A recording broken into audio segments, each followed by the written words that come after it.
paperwork arrives on a Thursday. It looks like every other procurement proposal you have processed this year. You will spend a long time trying to remember if you felt anything when you signed it. You won't be able to. Level 1, the contract administrator. You work in county government procurement. Your desk is on the third floor of a building that smells like recycled air and institutional carpet.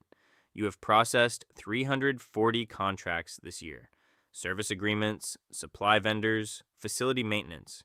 You are good at your job in the specific way that makes you invisible. Thorough, reliable, never a problem. The proposal comes from a company you have not heard of. They want to manage the county detention facility under a per diem contract. $47 per inmate per day versus the county's current cost of $64. The savings over a 5-year contract are $12.4 million. The county commissioner's office has already flagged it as a priority. Your job is to process it. You read the proposal carefully. The financials are clean. The company has existing contracts in 3 other states. Their performance metrics are documented. There is a section on rehabilitation programming that you skim. There is a section on cost reduction methodology that you read twice. You write your recommendation. Financially sound, operationally viable. Recommend approval. You sign it. You move to the next file. The next file is a grounds maintenance contract for the county parks department. You read it with the same attention you gave the last one. This is the thing about this level that nobody warns you about. The decision that changes the direction of your life looks exactly like every other decision on your desk. There is no signal, no wait, just a number that makes sense and a signature that takes 4 seconds. Level 2. The facility manager. You made the move 18 months after the contract was approved. The company approached you directly. They needed someone who understood the county side of the relationship, someone who could manage the interface between the facility and the government client. The salary was $94,000. Your county salary was $61,000. You thought about it for 2 weeks. You stopped thinking about it when your daughter's tuition bill arrived. You manage 400 beds, a staff of 83, a state contract that pays $47 per inmate per day and costs you $39 to deliver if you run it correctly. The $8 difference is the margin. The margin is your job. Everything you do is in service of the margin. You learn the cost structure the way the franchise owner learned the labor line: medical services, food, staffing ratios, rehabilitation programs, each one a variable against a fixed revenue. The rehabilitation programs cost $340,000 annually. They reduce recidivism by a documented 22% among participants. They also cost $340,000 annually. In your second year, you reduce them to $180,000. The recidivism data is someone else's problem. The margin is yours. You tell yourself the facility is better run than it was under the county. You are not wrong. The physical plant is cleaner. The administrative systems are more efficient. The staff turnover, while high, is managed. You are not wrong about any of this. The part you don't examine is what efficient means when the unit of efficiency is a human being in a cell. Level 3. The regional director, 3 facilities, 2 states, 1,200 beds total. You manage the managers now. You visit each facility once a month. 2 hours on site. A review of the metrics. A conversation with the facility manager. You are back in your car by noon. The distance feels professional. It is also doing something else. The distance between you and the daily reality of the facilities is now structural. You don't make decisions about medical staffing levels anymore. You make decisions about the managers who make decisions about medical staffing levels. The thing those decisions affect is 3 steps removed from the room where you sit. This is not an accident. This is how organizations are designed to function. The design also happens to make the next set of decisions easier than the last set. You don't examine that coincidence. you are too busy examining the Q3 performance reports. Your compensation is $180,000 plus a performance bonus tied to margin improvement across the portfolio. Last year, the bonus was $43,000. This year, you are tracking towards $67,000. The margin improvement that produces the bonus is real and documented, and the methodology behind it is something you've stopped explaining at dinner parties because the explanation takes too long, and the room goes quiet in a way you have learned to avoid. Level 4, the Government Relations Director. You stop managing facilities and start managing relationships. State legislators, corrections committee chairs, sentencing advisory boards, you attend conferences, you host dinners, you are not a lobbyist, you are registered as a government relations professional, and the distinction is legally meaningful and practically invisible. You know what your company needs from the political environment. Longer mandatory minimum sentences expand the population. Reduced early release programs maintain occupancy.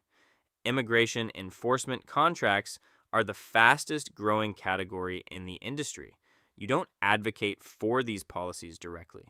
You build relationships with people who set these policies, and you provide them with research and data and access and occasionally fundraising support.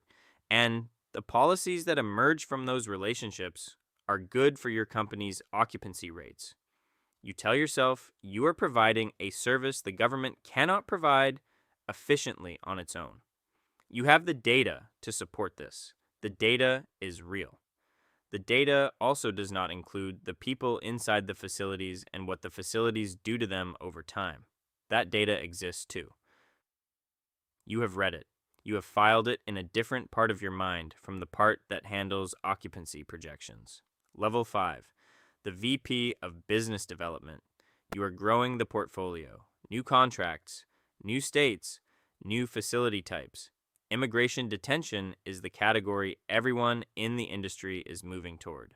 Federal contracts, longer terms, higher per diems, less political variability than state corrections. You close 4 contracts this year, 2 state corrections facilities, 1 federal immigration detention center, 1 juvenile facility in a state that has just passed legislation increasing the range of offenses for which juveniles can be detained. You did not write that legislation. You knew the person who did. You had dinner with them 8 months before the bill was introduced. You talked about their re-election campaign and your company's presence in their district and the jobs your facilities provide to the local economy. You did not talk about the bill. You didn't need to. Your compensation this year is $340,000. You have a company car. You fly business class. Your daughter graduated last spring, and you paid her tuition in full and felt the specific satisfaction of a number that no longer appears on your monthly statement.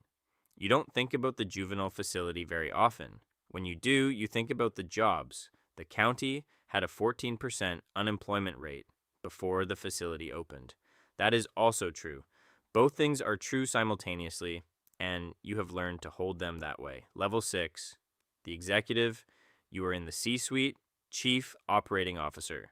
The company houses 80,000 people across 12 states. You think in occupancy rates the way the macro trader thinks, in yield differentials. An occupancy rate below 90% is a problem. Below 85% is a crisis.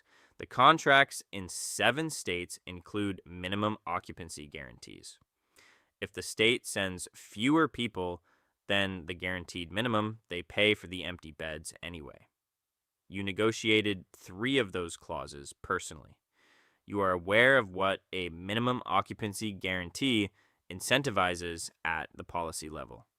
You are aware, and you have made your peace with it the way you have made your peace with every previous level's awareness. The peace gets easier each time. You notice this. You note it the way you note a data point that doesn't change the model. Then you move to the next agenda item. Your personal compensation this year is $1.2 million. base, bonus, and long-term incentive plan. Your net worth is $8 million. Your financial advisor manages it across 4 asset classes. You have a will, a trust, and a succession plan. You have become a structure the way the franchise owner became a structure. The structure optimizes. The structure performs. The person inside the structure is harder to locate than it used to be. You stopped looking some time ago. Level 7, the public company. The IPO raises $840 million. Your personal stake is worth $34 million on day 1 of trading. The stock opens at $22 and closes at $26.40. You watch it from a conference room on the 31st floor of a bank you have worked with for 6 years. There is champagne. You drink 1 glass and think about the minimum occupancy guarantees and whether the prospectus language adequately describes the regulatory risk. It does. Your lawyers have read it 14 times. You drink the champagne. You shake the hands. You now have shareholders. Shareholders are a different kind of accountability than government clients. Government clients want low cost and operational compliance. Shareholders want growth. Growth means more beds, more contracts, more states. The incentive structure is now permanent and public and quarterly, and the word inmates does not appear anywhere in your investor materials. The facilities are residential facilities. The population is residents. The company provides residential correctional services. The language is accurate in the way that accurate language can be used to make something true and something else simultaneously invisible. Level 8, the political infrastructure. Your company has contributed to 48 state attorneys' general campaigns in the last election cycle. You have a former United States congressman on your board. A former state corrections secretary runs your government relations division. 2 former federal prosecutors are senior advisors. These are not corrupt arrangements. These are professional relationships between people who understand the industry and organizations that benefit from that understanding. This is how every major industry in the country operates. You know this because you have sat in rooms with people from every major industry, and they all operate exactly this way, and none of them think of themselves as doing anything other than protecting their business model. The policies that emerge from this infrastructure are good for occupancy. They are also, in several documented cases, not good for the people affected by them. You know this. You have read the reports. The reports go into the same part of your mind as the recidivism data from level 2. That part of your mind is very organized and very quiet, and you have not opened it in years.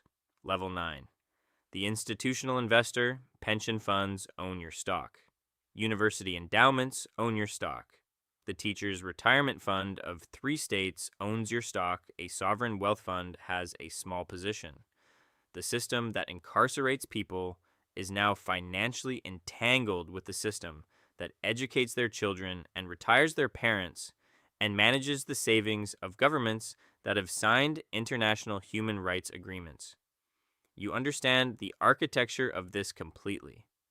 You do not say it out loud. Nobody does. It is the kind of understanding that exists in the room without being spoken, because speaking, it would require examining it, and examining it would require doing something about it, and doing something about it would require dismantling something that too many people's financial security now depends on. This is not cynicism. This is clarity. You arrived at it the way you have arrived at every understanding in this career. Slowly, through evidence, without anyone forcing you.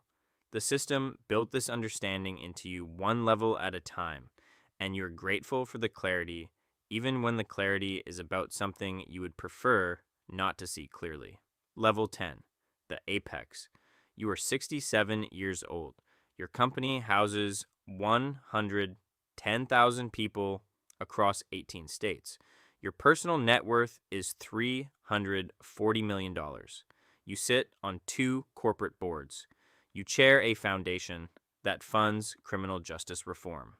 Not ironically, This is important to say.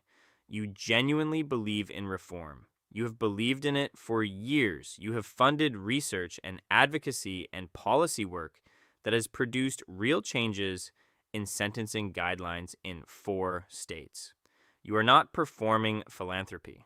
You are doing it with the same rigor you brought to every level of this career. Reform and your business model are not incompatible. Certain reforms, diversion programs, supervised release, electronic monitoring, expand the category of people under correctional supervision without requiring incarceration. Your company has moved into electronic monitoring. It is the fastest growing division. The reform you fund produces the population that division serves. You know this. The foundation knows this. Nobody says it at the board meetings because it doesn't need to be said. It is simply the shape of the thing. You leave the foundation board meeting on a Tuesday afternoon. Your car is waiting. You look at your phone. An analyst from your investor relations team has sent a note. A county in a state you have been watching has issued a procurement RFP for private management of their detention facility. The per diem is $52. Your cost structure can deliver it at $38. The margin is substantial. The contract would be a 5-year term with a minimum occupancy guarantee. You forward it to your business development team with one line. They will have a proposal ready within the week. Somewhere tonight, a county contract administrator is opening that RFP for the first time. They will read the financials. The numbers will make sense. They always make sense at the beginning. They are supposed to make sense. The sense is the point. They will write their recommendation. They will sign it. They will move to the next file. They won't think about it again. They never do. Neither did you.